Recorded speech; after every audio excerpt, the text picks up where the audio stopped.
All right, we are right at time, so we will go ahead and get this thing going. My name is Kevin. I will be your host for today as we talk about multi-location brands and their challenges in this marketplace and their opportunities as well. Thank you all for joining. Please keep your hands and arms inside the car at all times, unless you want to raise your hand, and that's fine. We'll answer your questions. We have a fantastic panel that's joining us today and really excited to get into the conversations with them and go through the details here. So we have Jennifer Bassick from Invoca. Jennifer, thank you for joining us today. Thank you so much, Kevin.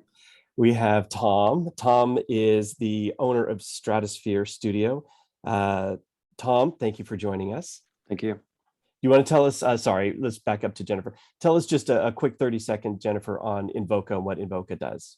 Sure. Quickly, Invoca is a conversation intelligence platform.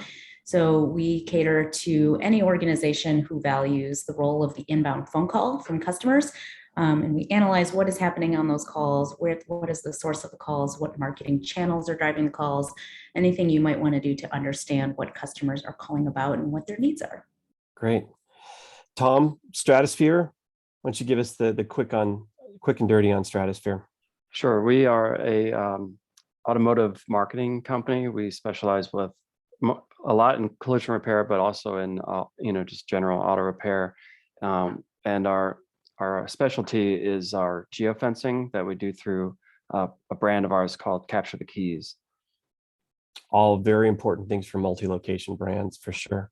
And we have Amanda. Amanda joins us from Strickland. Hi, Amanda. Hey, Kevin, and hey, everyone. I am the Director of Marketing for Strickland Brothers 10-Minute Oil Change, and we are a quick lube business that specializes in 10-minute oil changes and a few other maintenance services. And right now we have about 55 locations nationwide. Fantastic. Thank you guys all for joining. And again, just if you guys have questions, people that are joining now, feel free to throw it in the Q&A section or the chat section, and we'll be responding to those as we go along. You know, multi-location brand, when we start to think about that, it's so many different type of businesses throughout the United States, throughout the world, from services like Strickland, right, to retail locations, to restaurants, et cetera. So everybody has the same kind of needs and struggles and challenges and opportunities at the same time. You, as a multi-location brand or as an agency representing a multi-location brand, have to think, regionally or even nationally, as well as locally, all at the same time, deliver strategies that work on a localized basis, have roll-up data so you can see on a national basis how everything is being impacted. So you're really doing 2 jobs, maybe 3 jobs at the same time, which is a huge challenge in this marketplace. So that's really setting the stage for this conversation. We really wanted to figure out what are some of the key strategies that are out there, what are the challenges that are out there, and how can we collectively, as a panel, start addressing some of those and giving you guys some feedback on some best practices, tips and tricks, and things that these guys have found on how to overcome some of those challenges and be very successful in this new marketplace. So speaking of the new marketplace, it's no mystery that it's not business as usual for retailers, multi-location retailers more so than any, because you're dealing with different requirements in different states and different locales, right? Every different store has different restrictions and different options and different things on how people can come in and participate, different security levels.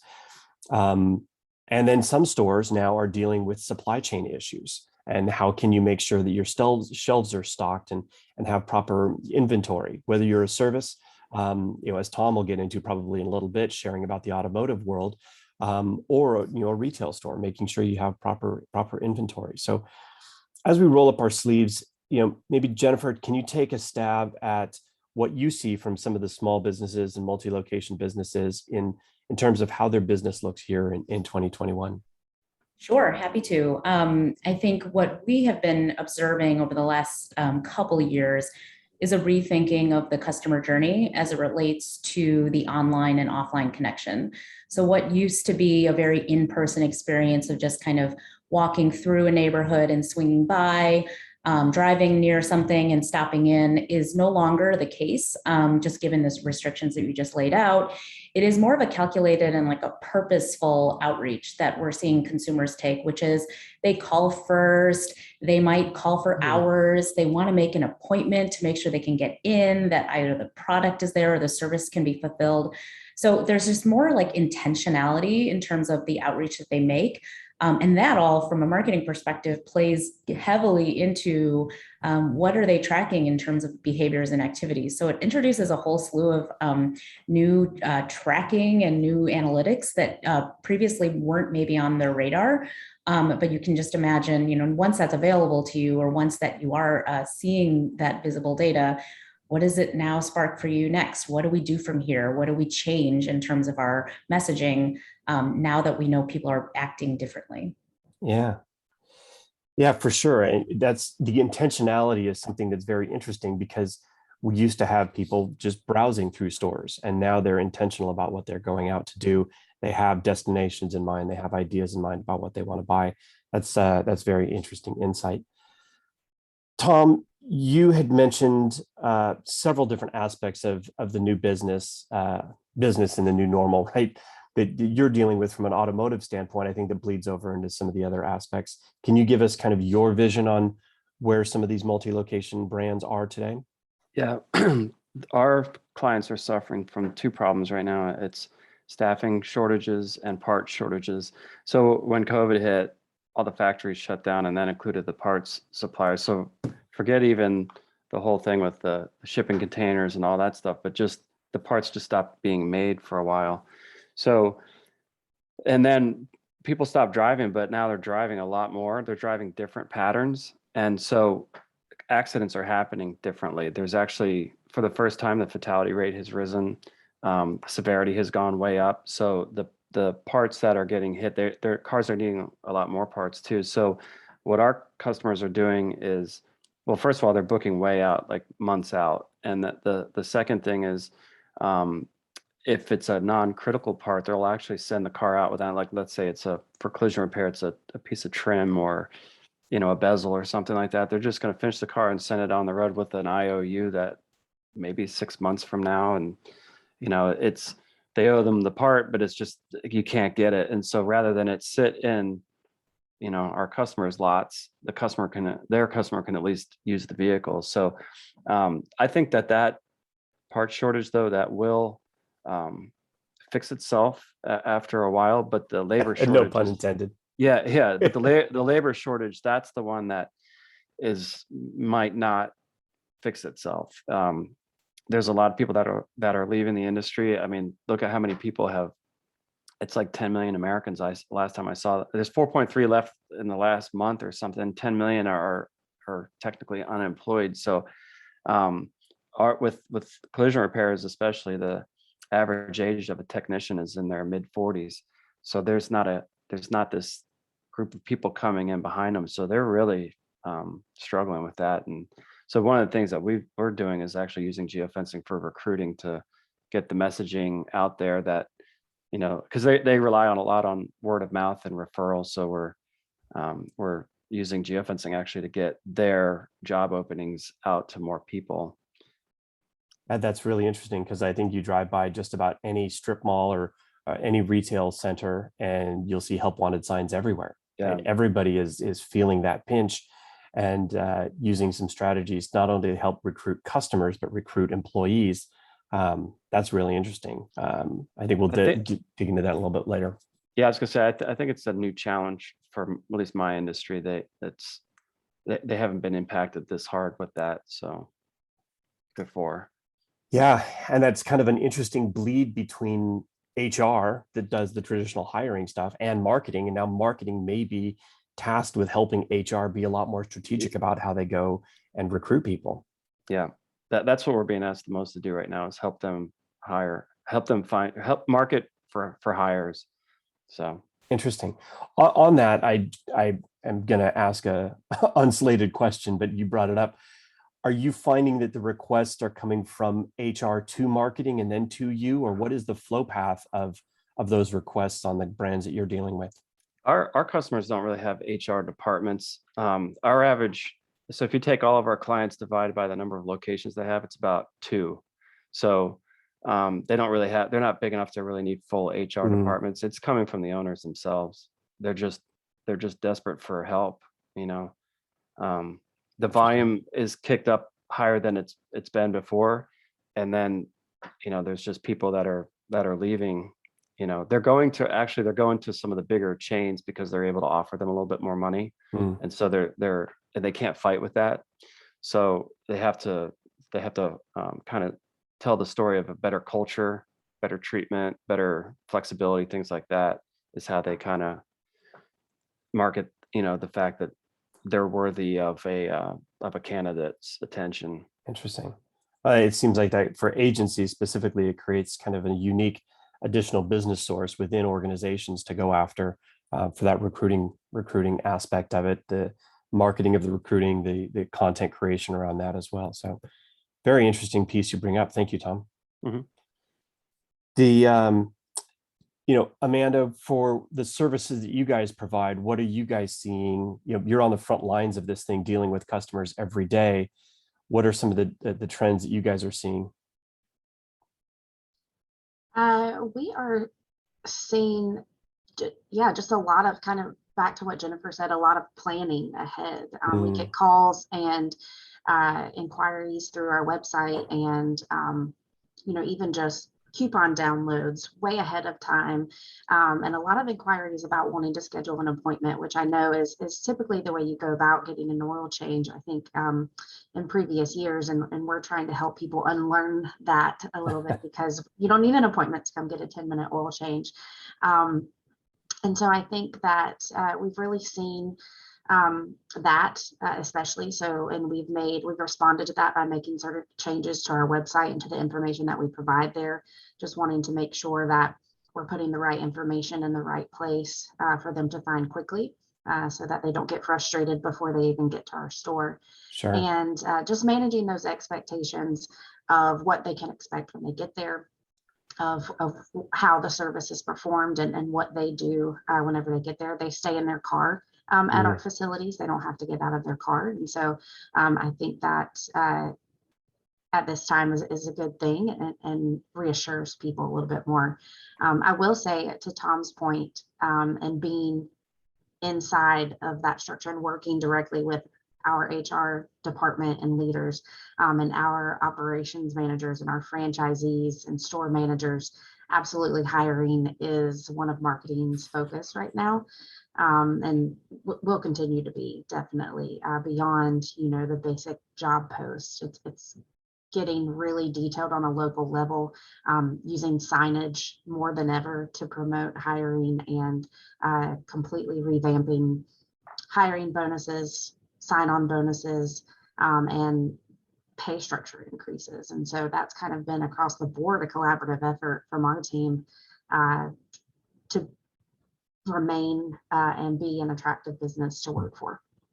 So you guys all mentioned kind of the same thing in a little bit different words, but the intentionality of what consumers are doing now, scheduling appointments, you know, trying to be more specific about what you do. And I think it bleeds over into everything. I think of some of even the biggest retailers out there, they have all these drive up options, right? So you order online, you drive up to the store, and they come and they'll load it into your car for free for you. And you just kind of schedule your appointment time to drive up there and do that.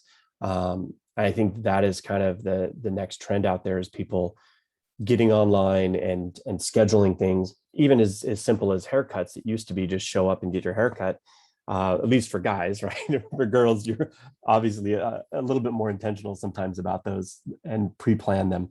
Guys don't pre-plan well at all. But you know, those locations are scheduling things in advance now, and people are trying to get book, you know, appointments for those as well. So as consumers become kind of more intentional about what they're doing, you know, what are some of the requests, I guess, that are coming in? And you mentioned a few of those, you know, hours of operation, you know, finding out more information before they actually show up there. But from a marketing perspective, we're all marketers here. You know, for multi-location, the street signage used to be one of the primary ways you get people. You picked the location because of the traffic volume of the cross streets that you were located on, and the signage was one of the main ways you drew people in. But it sounds like if people are being more intentional, they're researching before they even come into the store, you guys as marketers, as advertisers, are having to go out into the community more in digital and other formats to draw those customers in. Amanda, can you talk a little bit about how you're expanding beyond just simple signage into the local community, regional as well, and some of the new things you're seeing and you're having to do to get customers in? Yeah, absolutely. So we do have a nationwide presence, but kind of half and half. We have corporate-owned stores and franchise-owned stores. And so for all of these, and I think just because of the nature of our business, I think it's important that customers feel like they're going somewhere local. So we definitely have to dig in a little bit more and do some of that hyper local marketing. And I think we've seen that we've put more of an emphasis on the geofencing and the geo-targeting there. Same with a lot of search focus, between on your Google ads, a lot of focus on search versus display, so that people can find us immediately when they're searching for something quickly, and really focusing in on more in the moment decision making as more of a priority than maybe necessarily the brand awareness side of things. Interesting. Tom, are you seeing SEO kind of rise to the top in terms of the needs and requests that are coming from your clients? So it's a funny thing about collision repair because it's mostly insurance driven. So it's not something that a customer first goes and finds the provider, then goes and gets it done. They usually call their insurance company first, and then the insurance company tends to steer people towards particular shops that are on their programs. So our whole thing that we do is actually anti-steering. That's why we do a lot of geofencing, because we're getting ads in front of consumers that aren't even considering other options. They're just going down the path the insurance company. So search engine optimization is actually the thing we're sort of like anti-SEO. I don't think it's that needed for our people. Now with auto mechanics and things like that, definitely, but with collision repair specifically, to me it's really not even an important thing, because most of the search is branded search. They're searching by name first, not service first. I think because of like part shortages and things like that, people are calling around more, and that's why with our geofencing, it gets, if they're at with a repair, with a collision repair, you have to go and get an estimate. You have to physically take your vehicle somewhere to get it looked at. So in fact, in some states, it's against the law to do an estimate right off of photos. You actually legally have to take your car in. And so by taking it to wherever you go, the nice thing with geofencing is it doesn't care why you're somewhere, it just cares that you're somewhere. And then you can start targeting them off of that. And then once you see those ads, then it's a direct branded search. So it kind of circumvents SEO altogether. Now they're just Googling that brand name specifically, so. Interesting. Jennifer, calls keep coming up in our conversation today. Everyone's calling ahead. Everyone's calling. And it used to be people were just searching online for it. What have you seen in terms of the consumer response for the calls? Are there ways that you see brands implementing call solutions differently now than they did, pre-pandemic? Sure. I mean, I love what Tom said about the in the moment kind of need here. I mean, I think when you think about your phone, there is this sense of timing that is absolutely critical to the reason the phone exists. You want an answer, you want to speak to a human, you want to make sure that something can be resolved. And so definitely the role of the phone call is important there, but just making sure that for timing purposes, that you as a business are there to serve the customer when they call. So there's all kinds of solutions in place that you can do on, from the technology end to make sure that that phone call goes somewhere. It's not just ringing and ringing and ringing. It's not going to voicemail. It's not going to a call center that's 3,000 miles away. In fact, it's going to that exact location that Amanda was talking to. People want to talk to someone down the street if they're there to come in. So timing is really important, but then another thing you hear in there is just the accuracy of the information. I think we've found that, as people are spread out across different locations, just given work from home restrictions, or people are no longer in call centers specifically. And so where are those phone calls going? Making sure that the phone number you have on your site is actually the one that's going to service the person that calls. Are the hours accurate? This sort of like kind of a black hole of where are these calls going could be really frustrating from a consumer end, but then also just a huge missed opportunity from the business's end, because that's a customer that goes next door to your competitor. So that timing and accuracy piece is really hard to nail down, especially as you talk about thousands of locations, really even hundreds of locations. And if you're managing that from a central location, how do you make sure you have a handle of it? Yeah, for sure. It creates the opportunity to do that kind of analysis of where is everything. Are all the postings accurate, and do we have the right phone number out there, right? Do we have the right the right answering services, or the right communication points? Are hours posted correctly wherever they may happen to be posted, whether it be on Yelp or any of the other directory sites? Doing an analysis of that is going to be very, very helpful for these brands to make sure they're up to speed with everything and on track with everything.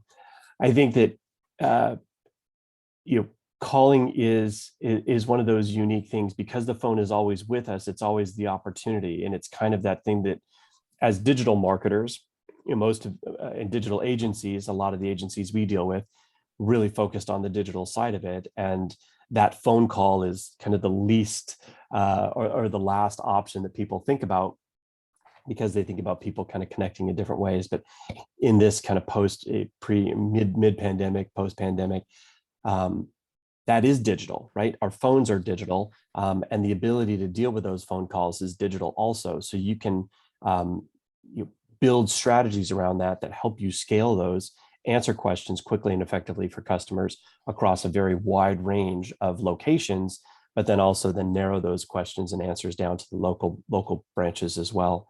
And from a data standpoint, right? You talked about this earlier on, Jennifer's.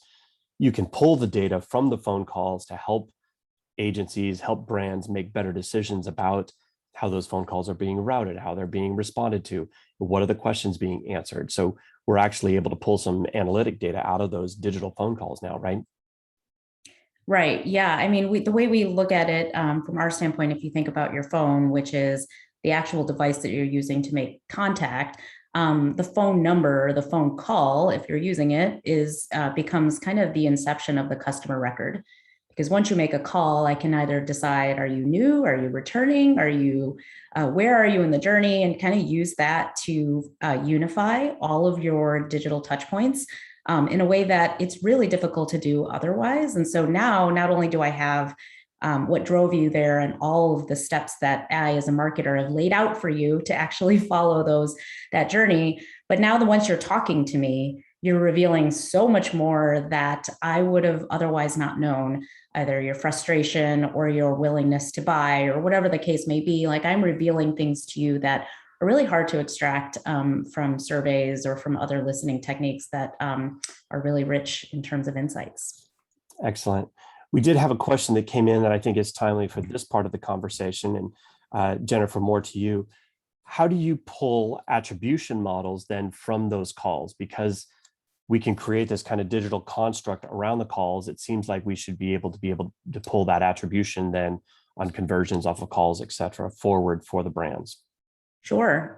So from our perspective, it's really about tracking that call through dynamic number insertion, which is a JavaScript tag that goes on your site and essentially gives every unique visitor his or her own phone number that can track that call. And so now that you're tracking the source of that call, or which ad or which marketing source drove it, now I can understand which marketing sources need the most attention, or conversely, which ones aren't driving really any valuable calls. Maybe people are calling about office hours or store hours, and those aren't actually revenue generating, or maybe people are calling about parking or something to that effect, which is not exactly a conversion. And so now you can kind of reallocate your budget based upon the tracking of which channels are driving the calls you want.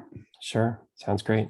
And I'll talk about this a little bit later on as well, but from the TapClicks perspective, we do have connectors into a lot of different calling solutions. So from an agency standpoint, if you're using TapClicks, you can pull in all of that data from a reporting and an analytics standpoint within your TapClicks platform to see all your digital campaigns, your print campaigns, but then also all your call solutions in a single platform and be able to then present that back to your customers in a holistic kind of fashion.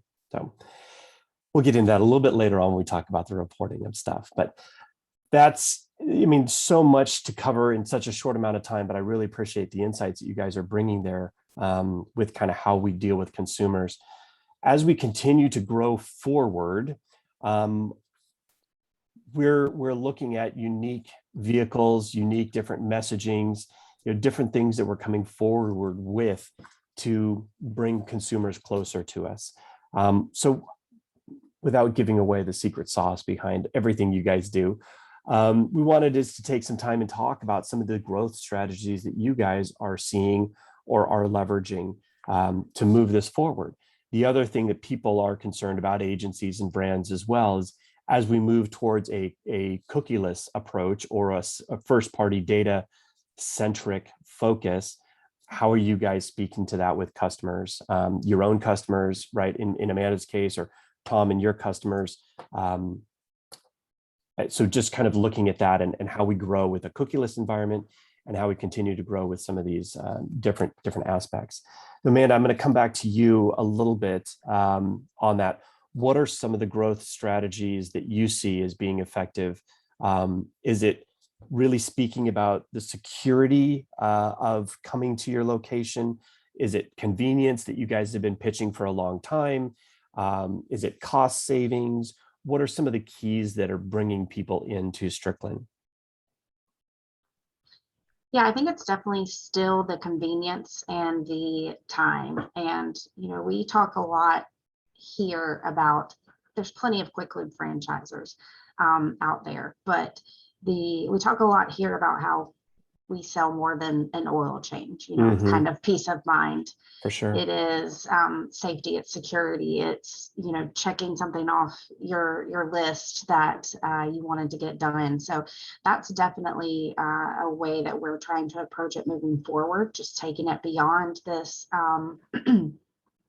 It's a service everybody needs and everybody knows that. So how do we differentiate? And so just really focusing more on that. And again, using the same values that we've always used, but just what does that really mean to a customer? That it's fast, that we do it in 10 minutes, that you don't have to get out of your car, that it's drive-through, that there's no appointment necessary. What is the value and what is the emotional response from a customer and the emotional value of those items for a customer? So really focusing on that. And then at least from a customer perspective, and a lot of our growth too is going to be put towards enabling our franchisees with the right resources and tools so that they know exactly who their customers are and exactly where their pain points are or where they're really strong.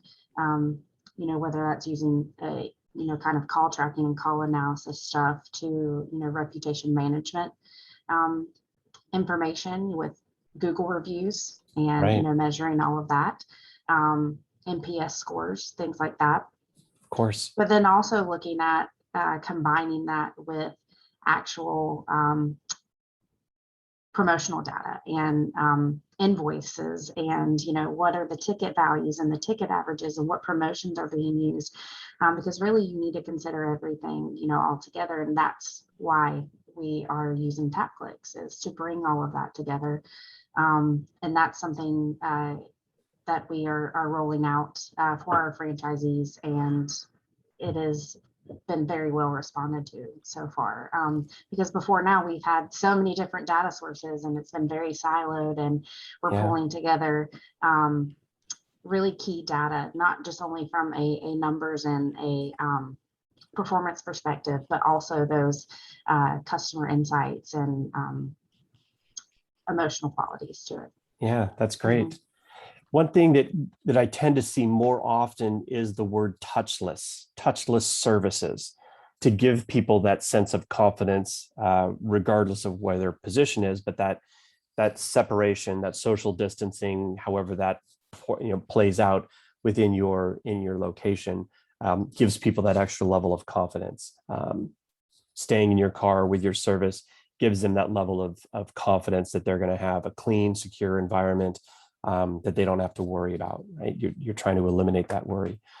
I also like the fact that you talked about bringing that complex level of data down to those local businesses and franchises, that they're now in a position where, and maybe they've always been, and we just have discounted it, but that they can see that data, they can process that data, and they can understand it in ways that are meaningful, that they can make changes on the fly, or they can see how different things, when they're actually communicating with customers, has an impact on the total ticket value of those customers that are coming through. What's an easy way that you can suggest this, that, or the other thing?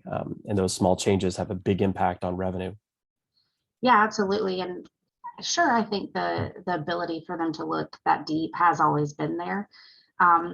But they're trying to run a business, and they are trying to get customers in the door. And if they can do that, then they're happy. But when there's a problem, they definitely want solutions. And so, we are just trying to be the best partner. And yeah, they could call us every time, as the home office, and we could talk them through this and pull all the reports and the data for them.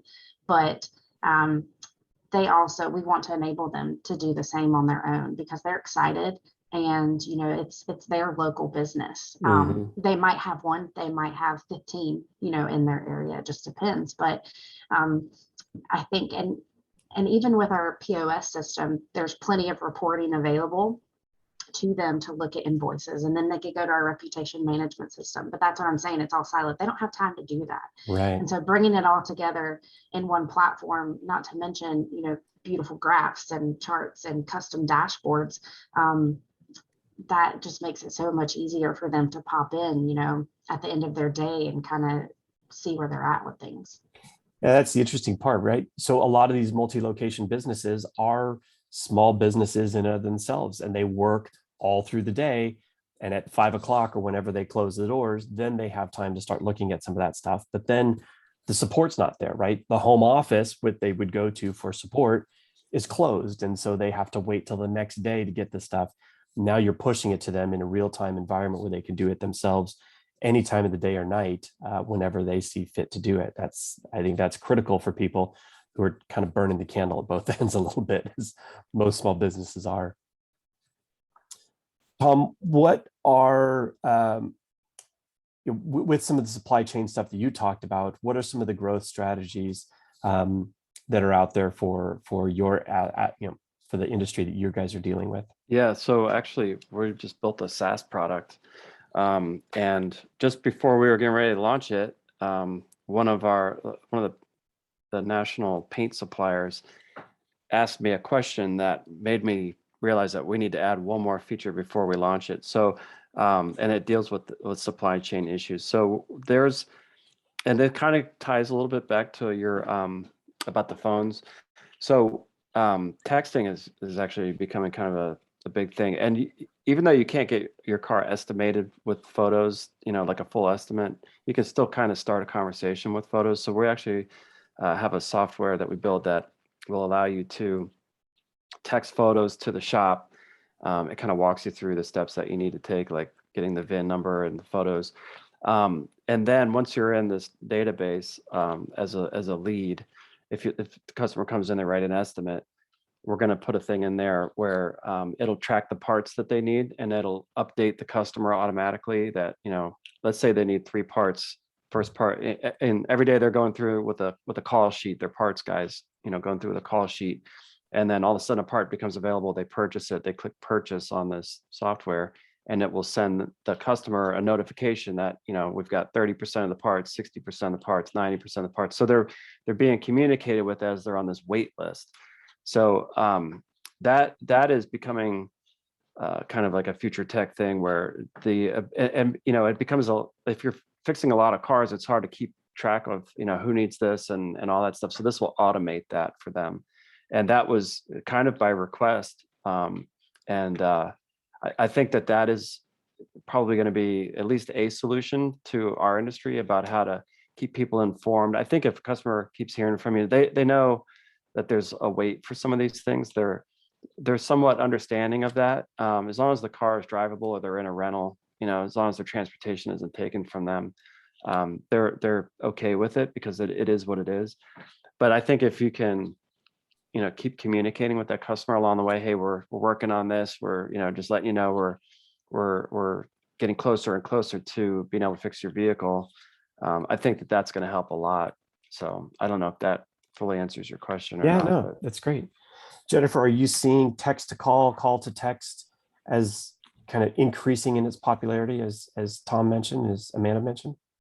Oh, for sure. Yeah, absolutely. I mean, I think it's just highlighting the importance or the elevated role that your phone plays as like that critical connection to the outside world, for sure. But it's that sense of urgency and like hopefully the sense of human connection that you get when you reach out through text. I did want to comment on this idea that Amanda talked about, this, like at the core of this, we're talking about small business owners, we're talking about franchise owners that have many hats that they wear. And I think it's such a fascinating kind of phenomenon that's happening, which is like, from our perspective, there is the growth aspect of just not wasting your ad dollars and making sure that your budget is tight and all that, which is absolutely critical for growth. But there's this sense too of how do we just operate in a way that is more efficient and make sure that we are prepared to service people when they are calling or when they do want to come in. So there's this kind of shared sense of access to data, of understanding how do we reallocate ourselves as a team to make sure that, we know everybody's calling around these times, or this is the time that people prefer to come in. And without having access to that data of knowing kind of where there's spikes and dips, it's really hard to make sure that you have the right staff. So is it mornings? Is it afternoons? Like, what's the behavior? So this idea of like shared access to data, I think, is really important, just because you can't really be everywhere. And so how do you make sure you know when to show up? Yeah, that's great.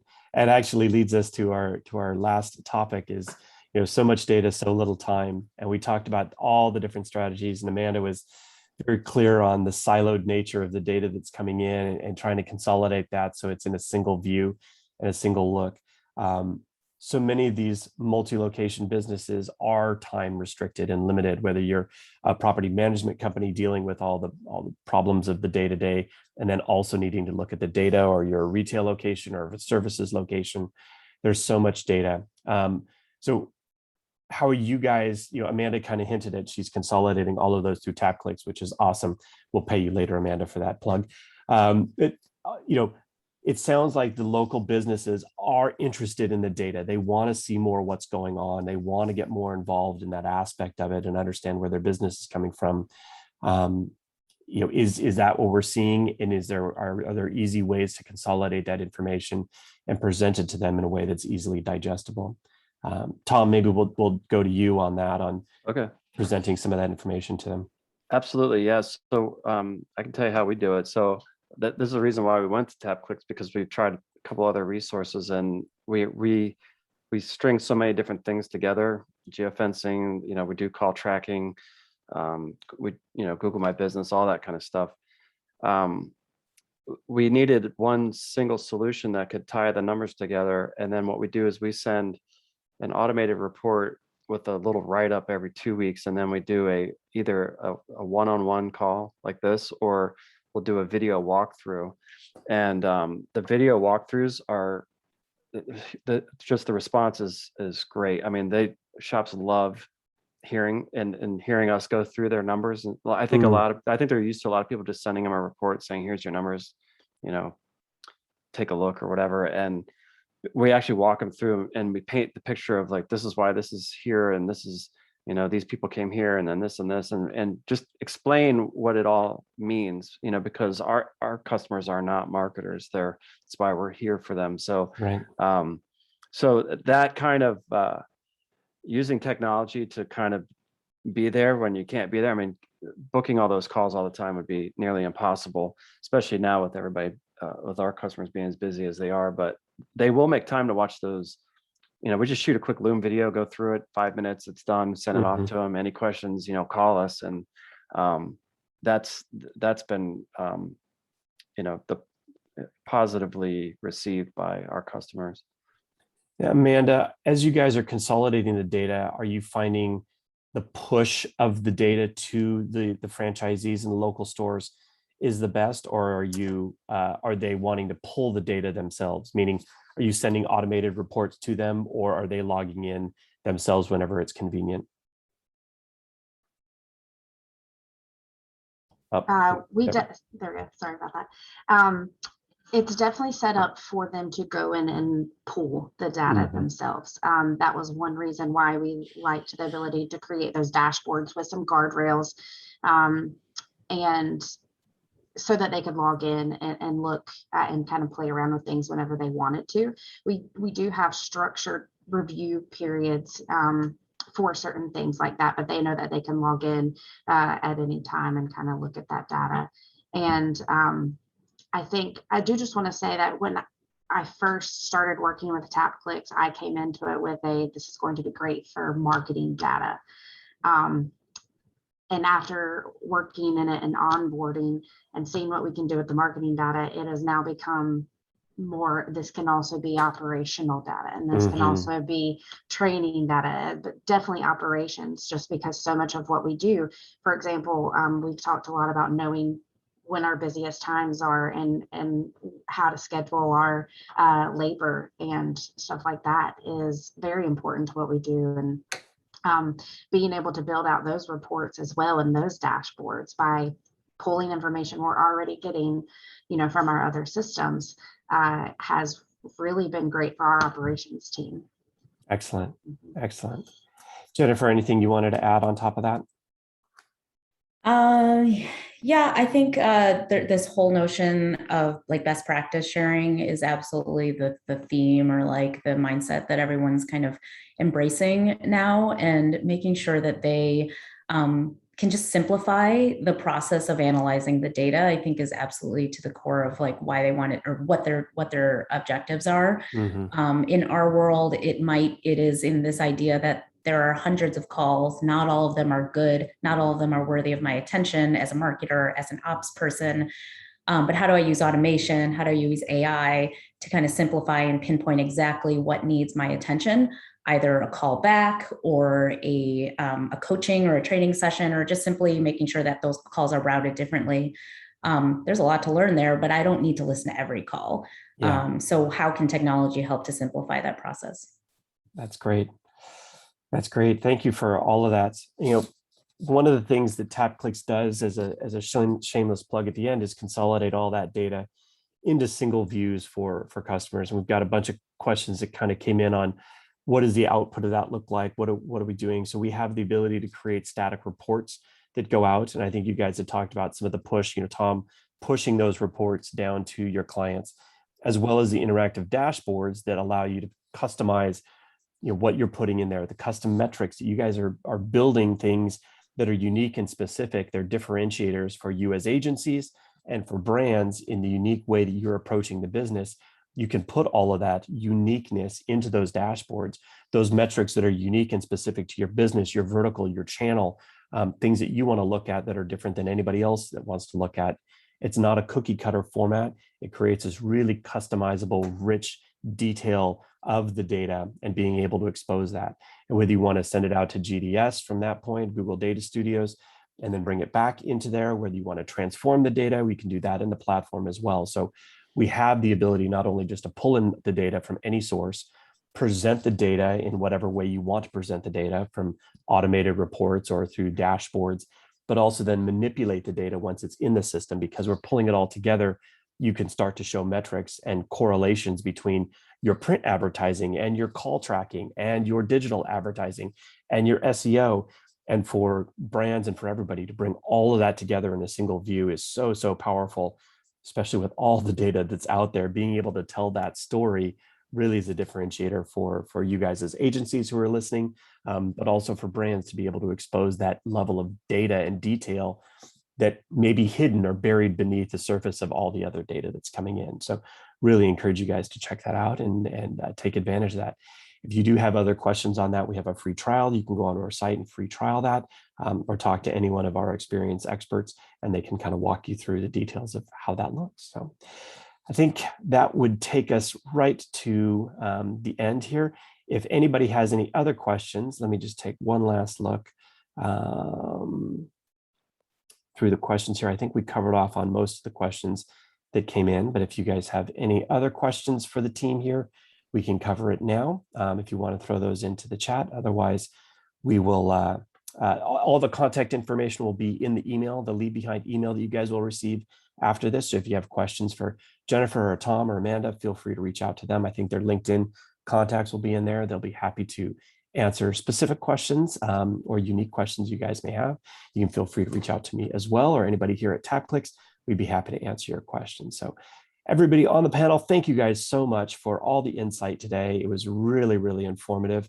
I think it took some twists and turns that I didn't even expect, talking about how people are calling in and being intentional about how they're coming into businesses and how we're using different tools and tips and tricks to reach out to those audiences in ways to make them feel safe and secure and in a unsecure environment. So thank you all for your time and your participation here. So if any other questions, otherwise we will go ahead and wrap this up.